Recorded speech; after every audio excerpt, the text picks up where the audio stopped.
Good morning. I'm Jim Stewart. I'm the Chief Investment Officer at Worth Asset Management for June 13, 2022.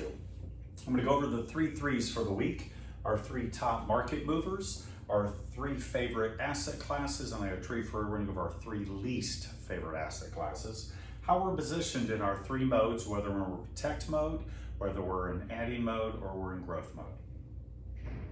Let's go over our top three market movers for the week. On Friday, the CPI came out, and on a year-over-year basis through May, it had jumped to 8.6%. Excluding food and energy, it rose a robust 6%, both above expectations. Now, this really reassured that the Fed is definitely going to raise interest rates here on Wednesday by at least 50 basis points, and now the talk is, are they going to go 75 or maybe a full point? Which they haven't done that since 1994. Volatility, we touched on it a little bit last week, and now it's with this pre-market sell-off, it's definitely going to be jumping right back up into that 30 bucket, that uninvestable bucket, that area that we just kind of want to make sure that we're safety and protecting clients' assets. Just to give it a little bit of respect here, the Russell 2000, which is our small caps, they also have a volatility index, and the NASDAQ, and that's mostly our tech stocks, also has a volatility index, and they've been above 30 for quite a while. They're at 33 and 34 respectively, so we got to keep an eye on not only just the regular market, but those also. Bitcoin, what can I say about Bitcoin? Except I'm so glad I don't own any of it. It trades 24/7, so it over the weekend it dropped about 15% and dropped below 25,000. And back in November of 2021, it got as high as almost 69,000. So it's down from its all-time high at 60%, a huge market crash. It just wiped out another 200 million out of crypto market value. And the reason is because there was this lending company called Celsius who they stopped withdrawals. And like I said, we've seen this movie before, and it's I don't want to have anything to do with Bitcoin today. Our top three asset classes. We have commodities in US dollar. They were in the top three last week. Our new entry is 90-day T-bills. That is replacing our dividend equities. So welcome T-bills. I'm glad to have you aboard because we're in protect mode anyway. Let's talk about, again, this is something new, so let's talk about our three bottom major asset classes. We have our NASDAQ, which you saw the volatility index was above 30, makes sense. And we have our small cap equities also, because the volatility index is above 30. And we have the long treasury bonds also being in the top or the bottom three asset classes. And here's why. For the week, the S&P 500, which is our benchmark, our market benchmark, was down 5% for the week. Our commodities was up 1.2, our US dollar was up 1.9, and our T-bills were basically flat, beating the S&P by 5%. And if you look, you got the small cap equities and the NASDAQ and the treasuries all negative for the week.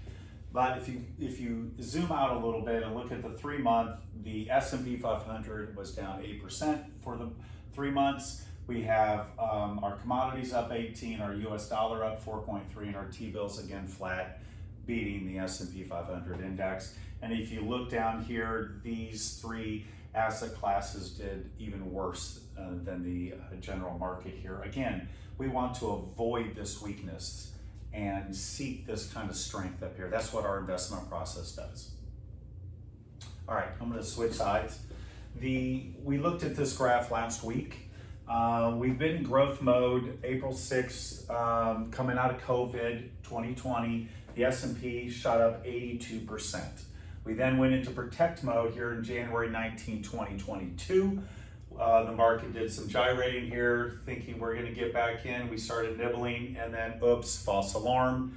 We went back to protect mode on April 14th, and that is where we stay today, with the S&P dropping 11%, with a drawdown from peak to trough at 17.8%. Now, we've gone through these two gyrations here, and I'm going to show you why this is important. Now, I know this is going to bring up some bad memories from some people because I'm going over 2008. And no, I'm not saying this is like 2008, but the reason I'm bringing this up is because we went through many gyrations here. We went to protect, we started adding, protect, we started adding, protect, we started adding, went back to protect mode, adding, and then all of a sudden growth mode. And that didn't happen until April of 2009, but it took 4 of those before we got back into growth mode, okay? And if you go back here, we've had 2 of them so far.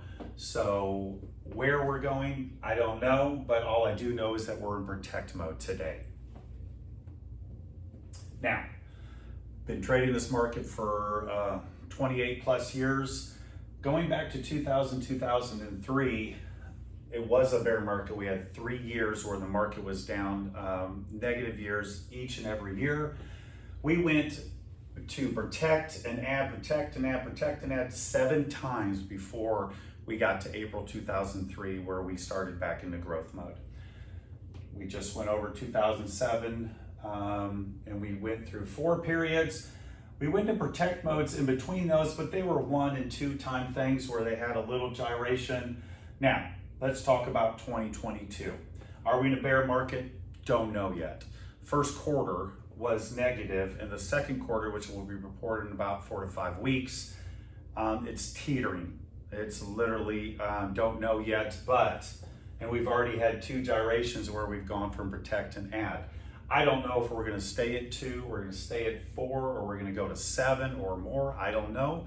But what I do know is our investment process picks this stuff up, gets us back into the market, into growth mode when that time comes. Not trying to guess and move to cash, not trying to guess and try to pick bottoms. This is what our process does, and it does a great job at it. That's it. Thank you for joining us.